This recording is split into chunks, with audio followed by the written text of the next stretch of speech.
Coucou à tous, j'espère vous trouver en pleine forme en ce début d'année 2022. Dans la série Sans laisser aller l'année 2021, je vous avais promis un podcast pour vous aider à réaliser les objectifs que vous vous seriez fixés pour cette nouvelle année.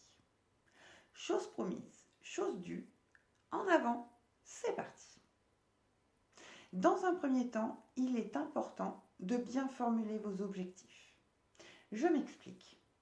Si votre objectif, par exemple, est de reprendre le sport, il ne s'agit pas de formuler simplement cette année je reprends le sport. La formulation qui pourrait être efficace serait par exemple je me remets à la pratique de la course à pied, du sport en salle, de la danse, du yoga ou du foot. Soyez précis. Si votre objectif, par exemple, est de changer de travail, en formulant en 2022 je veux changer de travail, cela reste trop vague et votre inconscient ne peut comprendre la finalité de votre objectif. Pour être précis, on pourrait imaginer la formulation suivante. En 2022, je décide de chercher un travail qui me correspond mieux, qui réponde à mes aspirations personnelles ou financières ou d'évolution. Ainsi, vous vous inscrivez dans un véritable objectif bénéfique pour vous. La formulation est la première phase pour bien ancrer ses intentions. L'une des clés pour réussir est également de bien hiérarchiser ses objectifs. En effet, certains de vos objectifs s'inscrivent peut-être dans la priorité, d'autres dans la durée, et certains sont peut-être mineurs dans leur réalisation. Il est important que vous fassiez bien le point entre ce qui est primordial ou plus urgent pour vous et ce qui l'est moins. Dans le même temps, tâchez de borner la réalisation de tous ces objectifs dans le temps. C'est-à-dire, essayez de fixer un délai pour lequel votre objectif pourrait être réalisé. Commencez donc par noter vos objectifs avec la formulation adéquate dont nous venons de parler, dans l'ordre de priorité où vous les placez, et enfin, vous pouvez les planifier. Bien sûr, il est possible que certains objectifs se chevauchent ou encore que certains soient interdépendants. Maintenant, vous bénéficiez d'un plan clair et précis, borné dans le temps. Vous pouvez, pour vous soutenir, écrire dans votre agenda du quotidien les dates clés que vous vous êtes fixées. Très bien. Nous avons ordonné nos objectifs, nous les avons bornés dans le temps, il nous reste à y mettre toute notre motivation. Et voici quelques clés pour activer et mettre en œuvre votre motivation. Première étape importante, se poser les bonnes questions. Pour chacun de vos objectifs, posez-vous les questions suivantes. Pourquoi la réalisation de cet objectif est-elle importante pour moi? Qu'est-ce que sa réalisation va changer dans ma vie et dans ma vision de moi-même? En réalisant cet objectif, quelles implications cela aura-t-il sur mes proches? Qu'est-ce que concrètement cela va changer pour eux et sont-ils prêts à ces changements? Ces questions sont vraiment très importantes.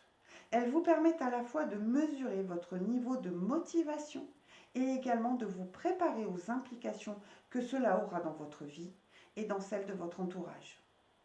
Se projeter dans les conséquences de la réussite la rend accessible. La plupart du temps, ce qui nous fait abandonner, c'est de rester focalisé sur l'objectif final. Pour se donner toutes les chances de réussite, il est extrêmement important de placer votre curseur à la bonne place. En effet, il est judicieux de découper votre objectif final en étapes à atteindre. Si je reprends l'exemple de la reprise du sport, je vais dans un premier temps me fixer comme premier but de m'inscrire dans une régularité. Je décide donc que pendant un mois, je ferai du sport au minimum une fois par semaine pendant une demi-heure. Le mois suivant, le but sera de consacrer au moins 2 séances par semaine à cette activité ou 1 heure.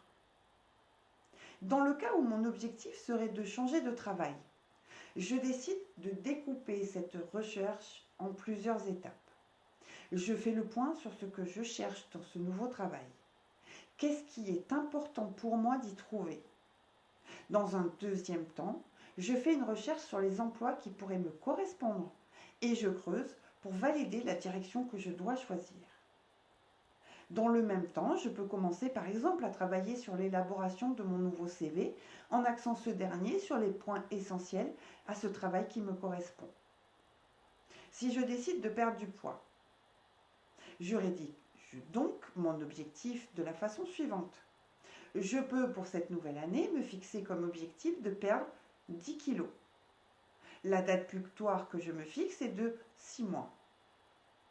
Si je reste figée sur l'idée de perdre 10 kilos, dès les premières semaines, je serai très certainement frustrée. Pour accompagner ma motivation, je découpe ces 10 kilos en plus petits buts à atteindre. 10 kilos sur 6 mois représente 1,8 kg par mois. Rapporté à 4 semaines, mon objectif n'est plus de perdre 10 kilos, mais de perdre 500 grammes par semaine. L'objectif paraît plus facile à atteindre. Mettre le curseur à la bonne place est le meilleur outil pour vous aider à atteindre votre objectif. En formulant vos objectifs de façon précise, en les bornant dans le temps, en les découpant, en mettant le curseur à la bonne place, vous vous offrez toutes les chances de réussite. Maintenant, une fois que vous avez hiérarchisé, établi un planning, créez-vous les outils pour vous soutenir. N'hésitez pas à mettre des post-it sur votre miroir, dans votre voiture, dans tous les endroits stratégiques. Formulez ces penses-bêtes de façon positive. Cette semaine, je réussis à. Cette semaine, je peux. Reprenez les réponses que vous avez données concernant les motivations profondes à atteindre ce but. Servez-vous-en pour formuler vos penses-bêtes en sélectionnant tout ce qui vous tire vers le haut.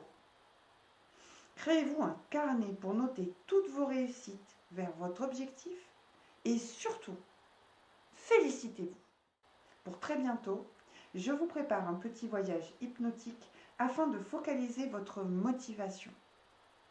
À très vite et surtout, prenez soin de vous.